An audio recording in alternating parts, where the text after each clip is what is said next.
Alright, so this is going to be the biomechanical analysis and critique on the weighted squat.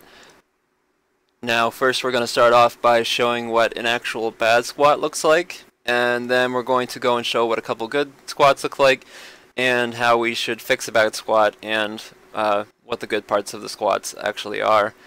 So we're going to show this squat first. Seems to be a high school, college student. He goes down into the squat, and you'll see that his back goes real horizontal. He pushes his butt out.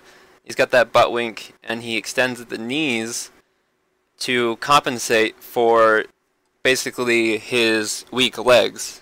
So the reason why people butt wink is because when they go down, they think well, basically because the legs are weak, but at the same time they think that they want to use that path of least resistance, which is throwing the weight onto their back.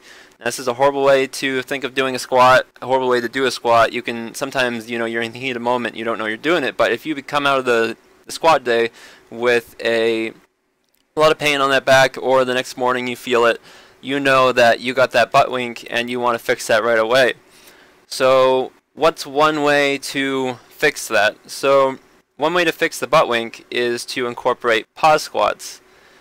Now, pause squats aren't the easiest thing to do, but they are what we want to use to fix a bad squat like that, because when you go down into a pause squat and you pause for those 2 seconds, 3 seconds, sometimes 5, if you're not a severe weightlifter, you're not going to want to come back up, or you're not going to want to stay down there and have all that weight over your midfoot, over your feet completely, and all on your back. Because if you pause with it like that, especially if it's a high amount of weight, it's going to hurt your back quite a bit, and you're gonna drop the weight. You're not going to be able to sit there for 2 seconds, 3 seconds, and hold all that weight there.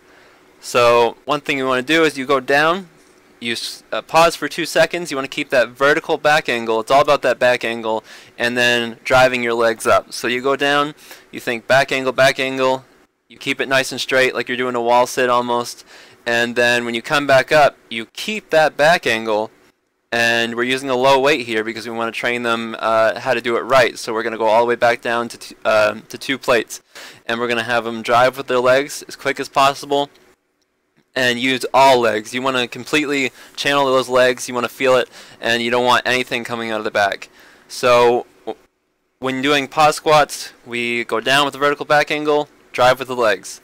Now we can see an example of an actual good squat right here. This is actually the world record squat, I believe, of 1,005 pounds raw, which just means that he has leg wraps and a belt on, but has no pause squat suit, which actually can add like 100 pounds plus onto your squat. So that's 1,005 pounds he's putting up right there, and that squat looked flawless. So more examples are the Chinese here, and I'll just let it play as it's going. But they have basically amazing squats. They're weightlifters, the Chinese weightlifters here, I meant to say. They have amazing squats because they squat every day, and they put weight over their head every day, so they're used to the perfect form.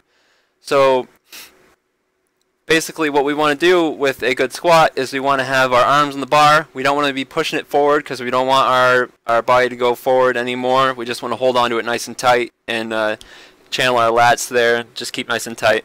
We want to have that good angle, to use our glutes, hammies, and quads when we're going down and coming back up. We want that weight over our midfoot. So as you can see there while he's squatting, the bar is going up and down in a straight path. We can see it from the side here. It's not going forward anymore, and it's not going backward anymore. It starts at the top right there, and barely even wobbles. He's just letting his legs do everything. His back's nice and straight, close to being completely upright, and has a perfect squat there. So if we think back to that bad squat that first kid had, he started nice. He grabbed the weight off. Doesn't look like he's pushing anything forward. His body's nice and straight. So if we watch, where's the bar go? Right up forward, and he tries to pull it back. So as you can see with that Chinese weightlifter, he gave you a good place to start. So weight right here, and we'll try and trace it with this. nice and forward. So look at that. He went in a nice diagonal line, and it went straight up over his knees. So he wants to use more legs. He wants to drive a little bit forward. You can see his face there. Shows how hard he had to push there. So he wants to go down in weight. That's the bad part here. He used way too much weight, and his back was taking everything. So remember, when you're training them to have that straight vertical back. You want to think legs, legs, legs. A nice straight up and down line.